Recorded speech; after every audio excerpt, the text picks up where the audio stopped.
There are enemies who will do anything to spy on you, but few are foolish enough to crawl into a basement full of skunks in mating season like my neighbor Karen. Man, I can still hear her screams like they happened yesterday. Actually, they did happen yesterday. If you're watching this from your bathroom or while eating dinner, you might want to save it for later, trust me. And if you're watching this from someone's basement right now, comment below where you're watching from so I can call the police to help you out. My name is Finn Scott, and 6 months ago I moved to Ashland Meadows, a quiet suburban neighborhood with perfectly manicured lawns and an active HOA that governed everything from the height of your grass to the color of your mailbox. I'm a freelance wildlife photographer and YouTube content creator specializing in documenting the lives of misunderstood creatures. The move was supposed to give me easier access to the nearby nature preserve while still being close enough to civilization. Little did I know that the most dangerous predator I'd encounter wouldn't be in the wilderness, but right next door, in the form of a 52-year-old woman named Karen Caldwell, the president of our neighborhood's homeowners association. I first met Karen during my second week in Ashland Meadows, while I was unloading camera equipment from my car. She approached with a clipboard and a smile that didn't quite reach her eyes. "Welcome to the neighborhood," she said, extending a manicured hand. "I'm Karen Caldwell, HOA president. I just wanted to personally deliver your copy of our community guidelines. There are 73 pages, but I recommend paying special attention to sections 4 through 17 regarding property appearance."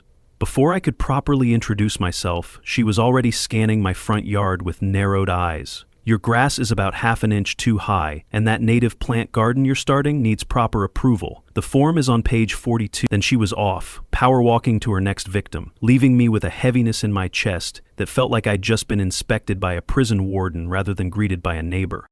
Not everyone in Ashland Meadows was like Karen, thankfully. I soon met Mrs. Patel, a 70-year-old Indian-American woman who had lived in the neighborhood for 3 decades.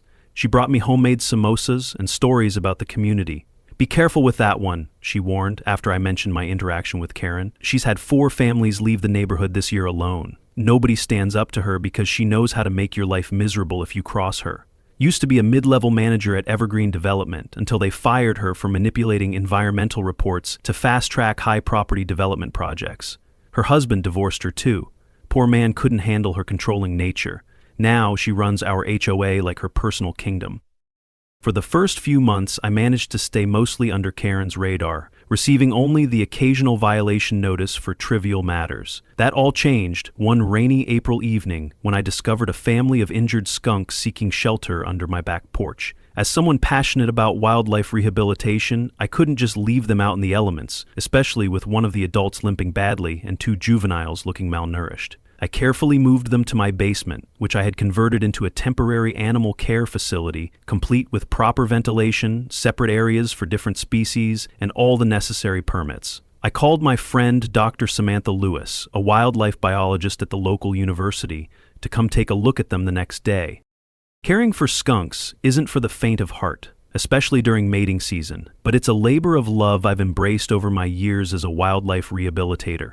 That first night, I set up a comfortable enclosure in the far corner of my basement, a space I'd specifically designed with proper ventilation, temperature control, and easy-to-clean surfaces for exactly this kind of emergency rescue. The adult female, whom I later named Marigold for her yellowish stripe pattern, had a badly injured back leg that looked like it might have been caught in some kind of trap.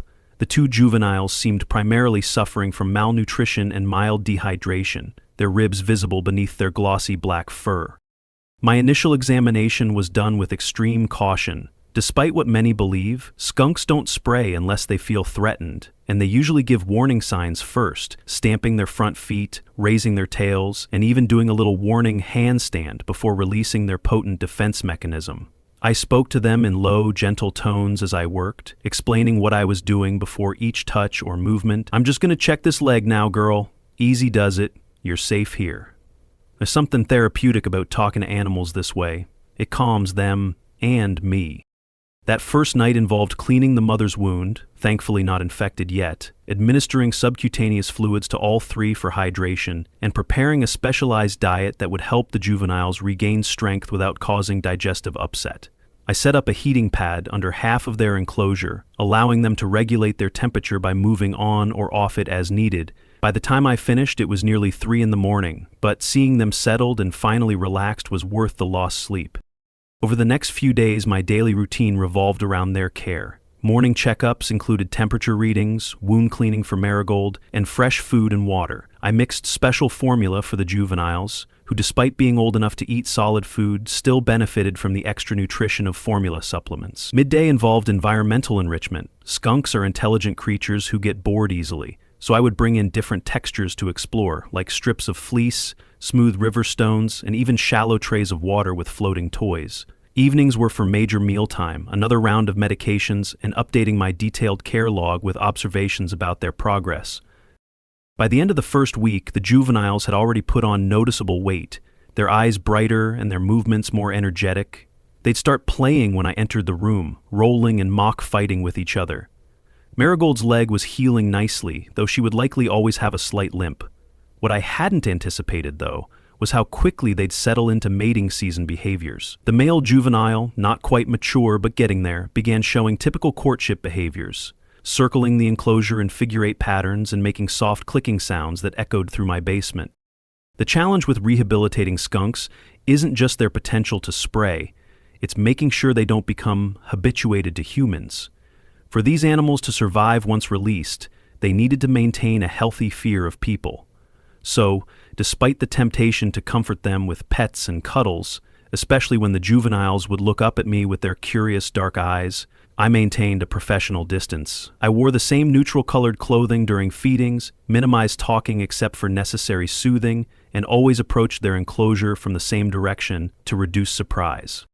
The ventilation system I'd installed in my basement was state-of-the-art, with charcoal filters specifically designed to neutralize skunk odor. Under normal circumstances, it worked perfectly, but as Sam had warned, mating season changed everything.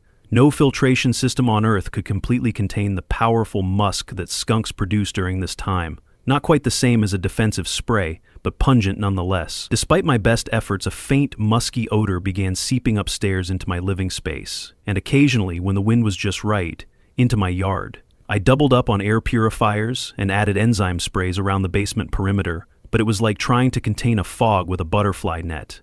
That's when Karen started noticing, and my peaceful existence in Ashland Meadows began to unravel. Sam arrived early the following morning, examining the skunks with expert hands. "The good news is they're going to be fine with some care," she said, gently placing one of the juveniles back in the makeshift enclosure. "The bad news? They're entering mating season." She gave me a sympathetic look. "That means their scent glands are in overdrive. Even with your ventilation system, you might want to warn your neighbors about potential odors." I was about to respond when a movement outside the basement window caught my attention. There, crouched awkwardly behind a hydrangea bush, was Karen, smartphone in hand, clearly taking photos of us through the window. Our eyes met briefly before she ducked away and power walked back to her house, her floral print dress fluttering behind her like a battle flag. "That's Karen," I explained to Sam with a sigh. "The HOA president who thinks she's running a military base instead of a suburban neighborhood." Sam laughed, but her expression quickly turned serious. "Finn, you have all the proper wildlife rehabilitation permits, right? Because if she reports you..." I nodded, pulling out my official state documentation. "Everything's in order. I've been doing this for years. But something tells me Karen isn't going to care about legal permits if she thinks she can finally nail me for something." Sure enough, less than 24 hours later, I found an official HOA violation notice taped to my front door, citing unauthorized housing of wild animals and demanding the removal of the skunks within 48 hours or face a substantial fine. The notice also mentioned a mandatory attendance at the upcoming HOA meeting to address my repeated and willful violations of community standards. I called Sam immediately. "This is ridiculous," she said after I read her the notice. "Moving injured skunks during mating season could be dangerous for them and anyone handling them. Besides, you're legally protected by state wildlife conservation laws." I knew she was right, but I also knew this was just the beginning of Karen's crusade. The HOA meeting was held in the community center, a small building with too much beige and not enough ventilation. I arrived with Sam in tow, armed with documentation and a presentation about wildlife rehabilitation. Karen sat at the center of a long table at the front of the room, flanked by other board members who all seemed to share her enthusiasm for conformity, particularly a middle-aged man named Rod Jenkins, who kept stealing glances at Karen with puppy dog admiration. I noticed about 20 residents scattered throughout the chairs, most looking like they'd rather be anywhere else. Karen gavelled the meeting to order with unnecessary force, immediately launching into a speech about community standards and property values before specifically targeting me. Mr. Scott has decided that our rules don't apply to him, she announced, pointing an accusatory finger in my direction. He has turned his home into a wildlife sanctuary without board approval, currently housing animals that pose a significant health and safety risk to our community. She clicked a remote, and suddenly, the blurry photos she had taken through my basement window appeared on a projector screen. These are skunks, people. Dangerous, disease-carrying, foul-smelling creatures that could escape at any moment and infest our beautiful neighborhood. Studies show that homes near wildlife nuisances can lose up to 20% of their value. I noticed several homeowners shifting uncomfortably in their seats, eyes darting between Karen and me as if watching a tennis match where their retirement savings were at stake. When I finally got my turn to speak, I calmly explained the situation. How the skunks were injured, how I had all the proper permits, how the rehabilitation was temporary, and most importantly, how state law protected wildlife rehabilitation activities even in HOA-governed communities.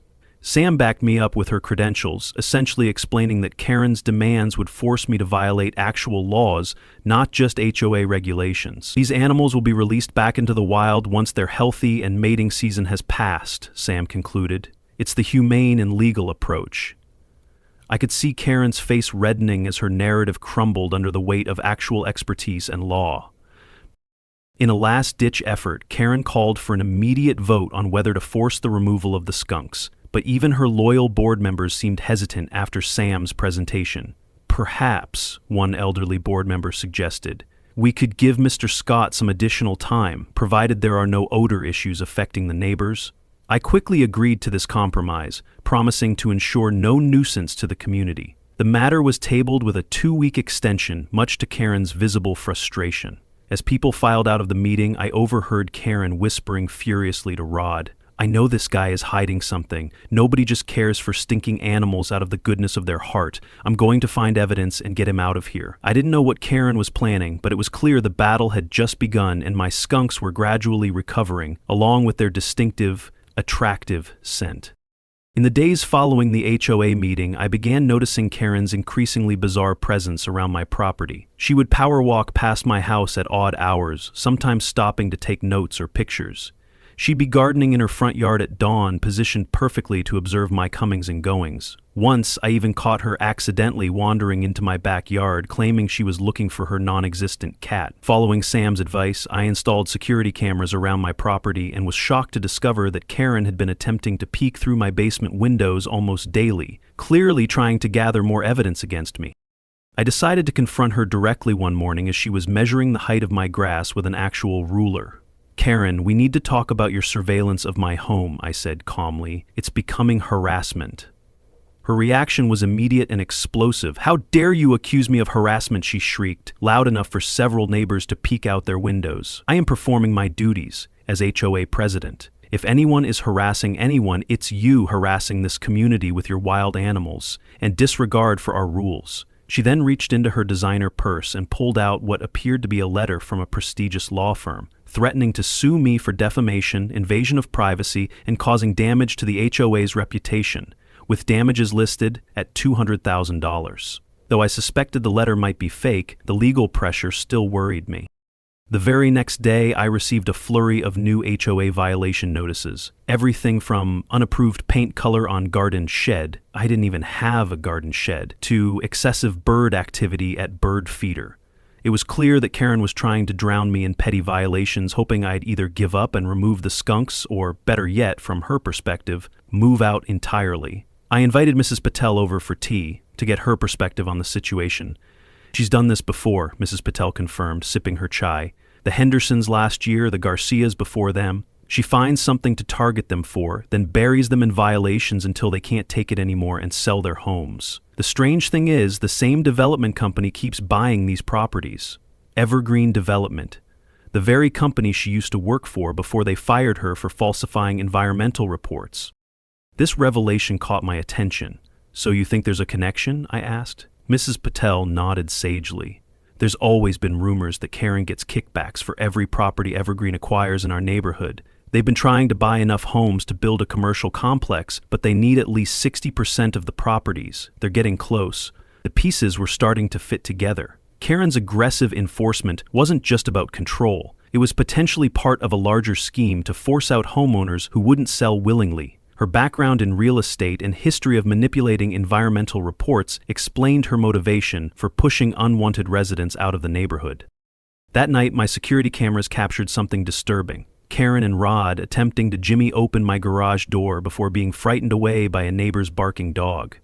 I reported the incident to Officer Joel Turner, our local police officer, but without clear evidence of their intentions, there wasn't much he could do besides file a report. The next day, I received an official-looking notice, supposedly from the local court, summoning me to appear for keeping dangerous animals and multiple HOA violations.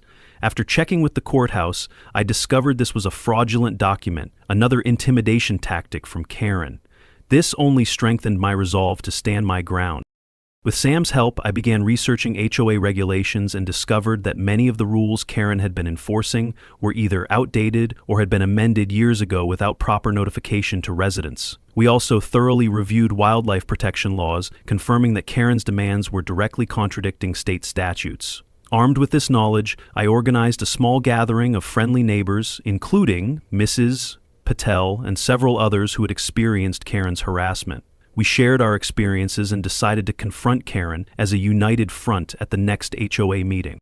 Meanwhile, Karen and Rod grew increasingly bold in their surveillance of my home, even attempting to sneak into my backyard at night to find evidence. On one occasion, they nearly got caught by my security system but managed to escape just in time.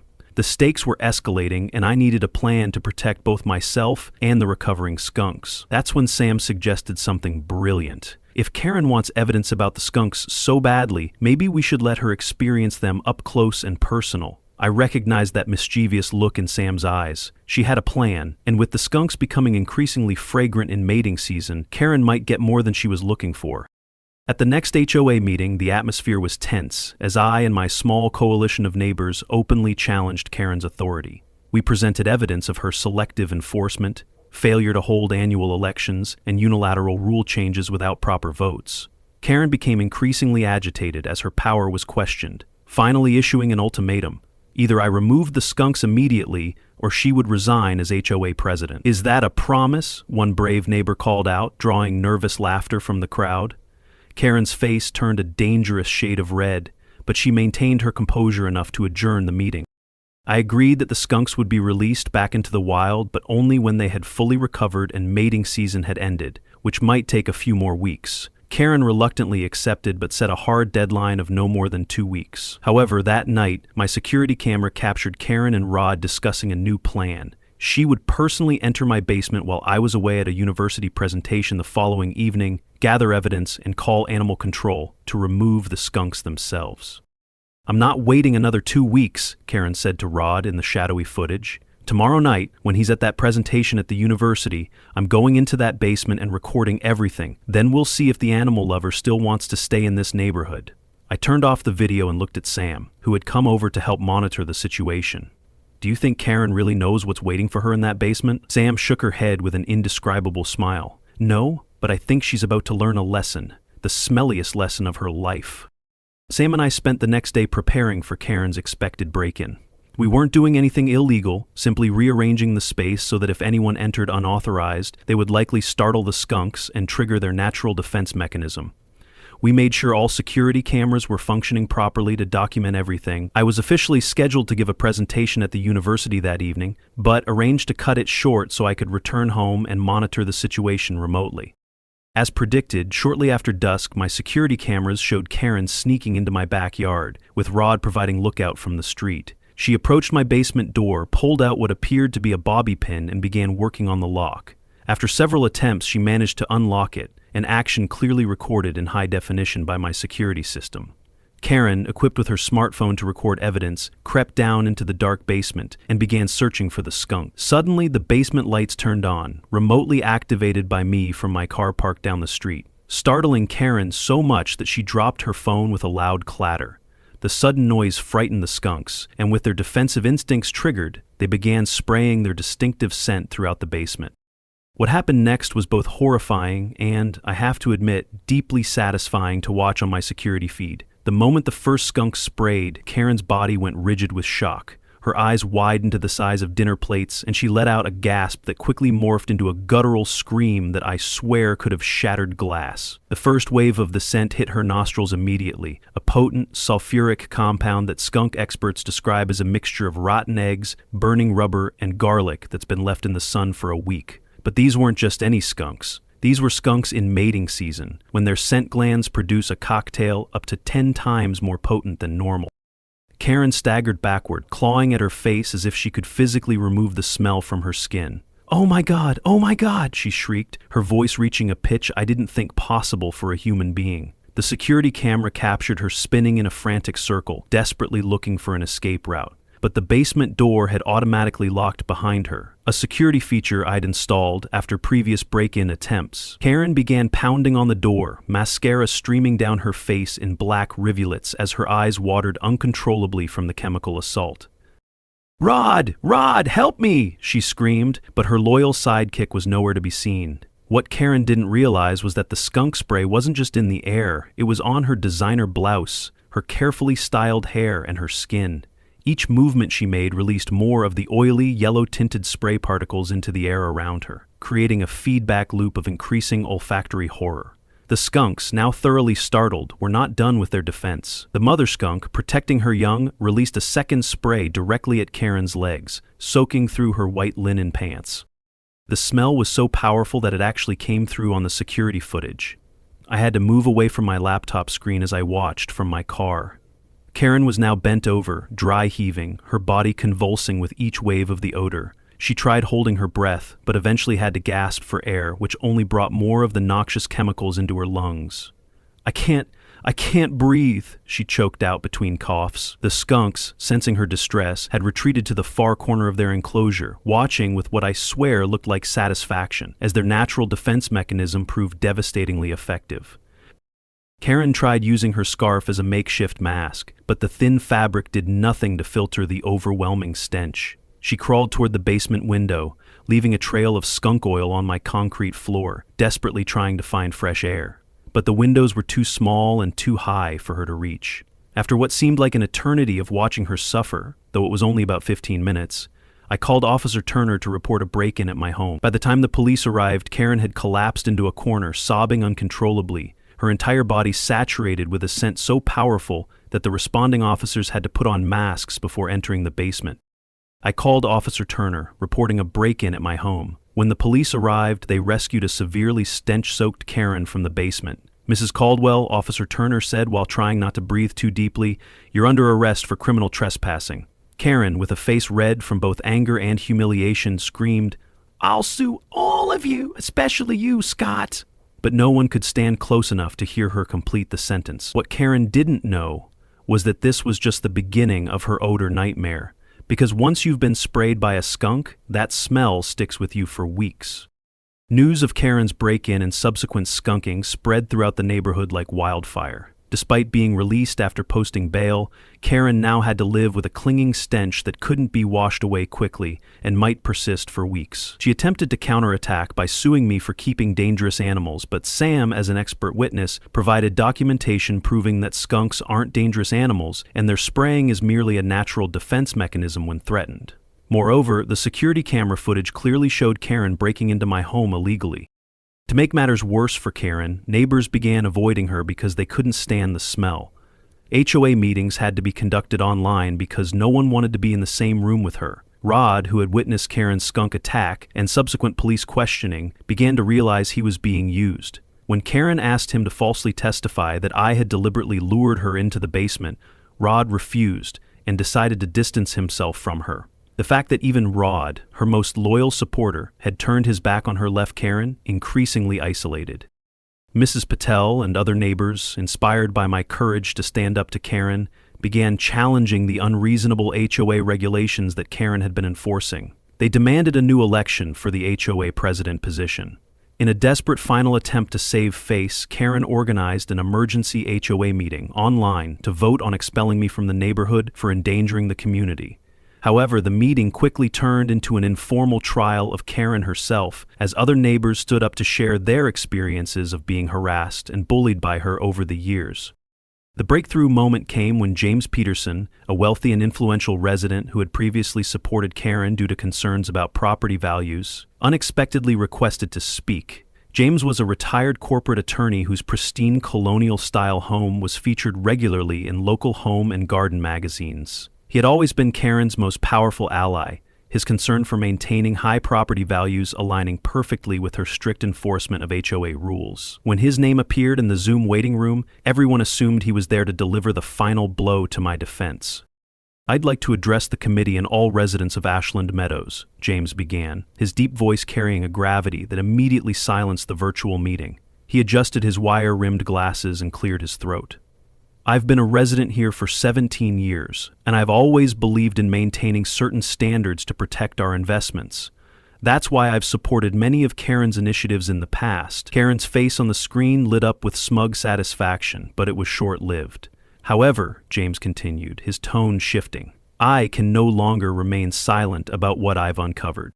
The screen switched to a shared presentation, and suddenly we were looking at a series of emails between Karen and executives at Evergreen Development. These documents came into my possession 3 weeks ago when I was doing due diligence for a potential investment with Evergreen. What I found disturbed me deeply. The emails detailed a systematic plan to devalue properties in Ashland Meadows through aggressive HOA enforcement, creating a climate where homeowners would be more likely to sell at below-market rates. Karen was being paid a 5% commission on each property Evergreen acquired, a substantial kickback scheme that had netted her over $100,000 in the past 2 years alone. "But that's not all," James continued, his voice growing harder. "I also discovered that Karen has been selectively enforcing HOA rules based on whether Evergreen was interested in particular properties." He showed a color-coded map of our neighborhood, where houses targeted for acquisition were subjected to an average of 8 times more violations than others. My house was highlighted in bright red, a prime target. The environmental report falsification that got her fired from Evergreen wasn't an isolated incident. It was part of a pattern of unethical behavior that she's brought directly into our community. The virtual meeting erupted in chaos. Neighbors unmuted themselves to express their outrage, demanding answers from Karen, whose face had drained of all color. "How could you do this to us?" shouted Martha Williams, who had received 15 violations in the past month for her front garden. "We trusted you to protect our community." Another screen showed Bernard Cooper, who had reluctantly sold his home last year after endless HOA harassment, his face contorted with rage. "I lost $30,000 on that sale? I had to move away from my grandchildren because you made my life hell." James wasn't finished. He switched to another document, a formal investigation notice from the State Real Estate Commission. "I've already submitted all this evidence to the proper authorities. Karen isn't just facing criminal trespassing charges. She's potentially looking at fraud, conspiracy, and breach of fiduciary duty as an HOA officer." He turned to look directly at the camera, and Evergreen Development has already been served with subpoenas for their role in this scheme. They've withdrawn all pending offers in our neighborhood and are cooperating with investigators to save themselves. Karen finally found her voice, though it came out as a desperate squeak. This is all a misunderstanding. Those emails are taken out of context. James, you've always supported me. Why are you doing this?" Her desperation was palpable, but James remained unmoved. "Because I believe in integrity, Karen. And because when I bought my home here, I swore to be a good neighbor, something you clearly never understood." He turned to address the rest of us. "I apologize to everyone who suffered under this scheme while I remained blind to it, especially to you, Mr. Scott. Your courage in standing up to Karen helped bring this to light." The virtual meeting sat in stunned silence for a moment before erupting into a chorus of demands for Karen's immediate resignation. Officer Turner, who had joined the meeting to discuss the trespassing charges, unmuted himself. "In light of Mr. Peterson's evidence, I should inform everyone that the police department will be expanding our investigation. Mrs. Caldwell, I suggest you retain an attorney." Karen's face, already pale, now took on a greenish hue that had nothing to do with poor lighting and everything to do with the realization that her world was collapsing. And she still smelled overwhelmingly of skunk spray. Officer Turner also joined the meeting, confirming that Karen was facing criminal charges for trespassing and might be further investigated for her connection with the real estate company trying to buy properties in the area, related to her past of being fired for manipulating environmental reports to fast-track real estate development projects. Karen, having completely lost credibility and still reeking terribly, announced her resignation from the HOA presidency. Other HOA members immediately held a vote and chose Mrs. Patel as interim president until an official election could be held.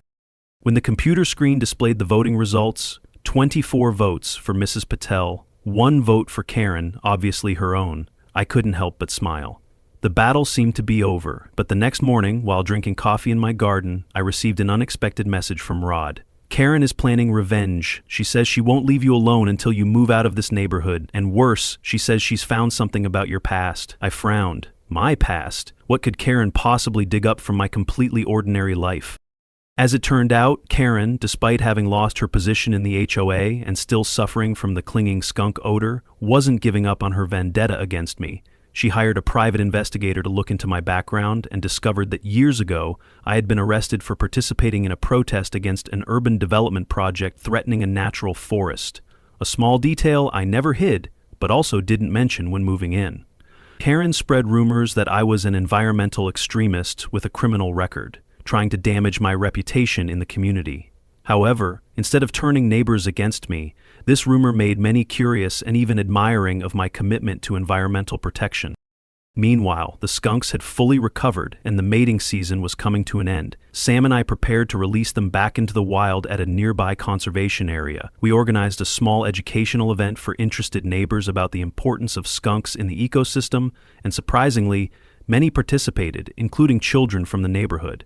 Karen, still smelly and increasingly isolated, discovered that the real estate company she had connections with was withdrawing from the project to buy properties in the neighborhood after police investigations into their suspicious activities began, particularly when they found connections to Karen's manipulated environmental reports from her past. Rod, realizing that Karen had been using his feelings for her, also turned his back on her. The legal consequences for Karen unfolded over the next few months in what the local newspaper called the Skunk scandal. What started as a simple trespassing charge quickly evolved into something much more serious once James Peterson's evidence was submitted to the authorities. The district attorney's office filed multiple charges against Karen, including fraud, conspiracy to commit real estate fraud, falsification of HOA records, and breach of fiduciary duty. Evergreen Development found itself under intense scrutiny as well, with 3 executives eventually charged as co-conspirators in the scheme to artificially depress property values in Ashland Meadows. I attended every court hearing, sitting quietly in the back of the courtroom as Karen's case proceeded through the legal system. She hired an expensive attorney from the city, but the evidence against her was overwhelming. The prosecution presented a detailed timeline showing how Karen had systematically targeted homeowners who refused to sell to Evergreen, using her position as HOA president to make their lives miserable until they gave in. Financial records revealed she had received nearly $170,000 in consulting fees from Evergreen over the past 3 years, all unreported income that also led to tax evasion charges. Perhaps the most damning evidence came from Karen's own emails, where she openly discussed with Evergreen executives which homes to target next. The Scott property is prime real estate with that extra corner lot, she had written just 2 weeks after I moved in. I'll find a way to make him sell by summer. Another email detailed her strategy. I've found that if you hit them with at least 1 violation notice per week, most homeowners break within 3 months. The wildlife lover might be tougher, but everyone has a breaking point. In the end, Karen accepted a plea deal rather than risk a trial. She pleaded guilty to 4 felony counts and received a sentence of 18 months of house arrest, 5 years of probation, and was ordered to pay restitution to all the homeowners who had sold their properties to Evergreen under duress, a total of nearly $700,000. As part of the plea agreement, she was permanently barred from serving in any HOA leadership position or working in real estate in any capacity. Evergreen Development faced even steeper penalties, including a $3 million fine and the forced dissolution of their company. The day of Karen's sentencing, I ran into Rod outside the courthouse. He looked both relieved and ashamed. I had no idea it went so deep, he confessed, unable to meet my eyes. I thought she just cared about the neighborhood, making it perfect. I never knew about the kickbacks or the targeting. I believed him. Rod had been manipulated just like the rest of us, perhaps even more so because of his feelings for Karen. He had agreed to testify against her in exchange for immunity from prosecution for his minor role in the trespassing incident. She used all of us, he said quietly, but especially me. What happened next surprised me. Rod, who had once been Karen's most devoted follower, became an advocate for neighborhood reconciliation. He organized community meetings where people could share their stories of Karen's harassment, creating a kind of collective healing process.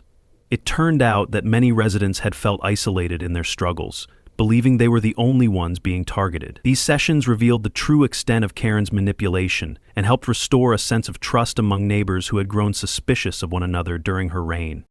Rod also volunteered to help with the wildlife habitat project that Mrs. Patel had initiated as interim HOA president. The irony wasn't lost on anyone. The man who once stood beside Karen as she fought against my skunk rehabilitation was now helping build nesting boxes for local birds and plant native flora to attract beneficial insects.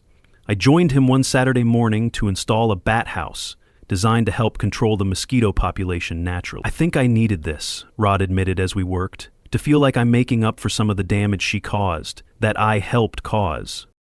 In one final, desperate attempt, Karen tried to sabotage the skunk release event by falsely reporting to animal control that I was illegally trafficking wildlife. Officer Turner, who had been monitoring the situation, quickly clarified the matter and prevented any unnecessary intervention. When confronting Karen one last time, I didn't show anger but instead offered to help her eliminate the skunk odor with a special formula from Sam, an unexpected gesture of kindness that left Karen confused. The skunk release was a success, witnessed by many neighbors and a local film crew, turning it into a community educational event about wildlife conservation. My YouTube channel about wildlife exploded in followers after I posted the video about my entire story with Karen and the skunks, titled, "Karen hid in my cellar to spy on me, didn't know it was full of skunks in mating season." Karen, after realizing that she had become an internet phenomenon and the subject of countless memes, decided to sell her house and move elsewhere. Before leaving, she left a brief apology note for me. A small sign of change, though perhaps only because she wanted to avoid more negative attention. The aftermath of the scandal brought unexpected positive changes to Ashland Meadows. Under Mrs. Patel's leadership, the HOA underwent a complete transformation. The old restrictive covenants were reviewed and many were eliminated or modified to be more reasonable. A new commitment to transparency meant that all HOA meetings were recorded and made available to residents, and financial records were audited quarterly by an independent firm. Most significantly, a new rule was instituted requiring a supermajority vote for any major changes to neighborhood regulations, ensuring that no single person could ever again wield the kind of unilateral power that Karen had. The neighborhood itself began to change physically as well. With the threat of commercial development removed, residents felt free to personalize their homes in ways that had been forbidden under Karen's regime. Gardens bloomed with native plants rather than the uniform non-native landscaping that had been mandated. Solar panels appeared on several roofs, and a community garden was established on a vacant lot that Evergreen had previously purchased. There was even talk of creating a small nature sanctuary on the outskirts of the neighborhood, with educational signage about local wildlife, including, yes, skunks. My own reputation in the community shifted dramatically. Where I had once been viewed with suspicion as the new guy who might threaten property values, I was now something of a local hero. Neighbors would stop by to ask for wildlife advice or to report sightings of interesting creatures in their yards. Several families even asked me to speak at their children's schools about conservation and coexistence with wildlife. The irony wasn't lost on me that Karen's attempt to drive me out had instead cemented my place in the community. 6 months after the skunk incident, Ashland Meadows had become a more cohesive community under Mrs. Patel's leadership.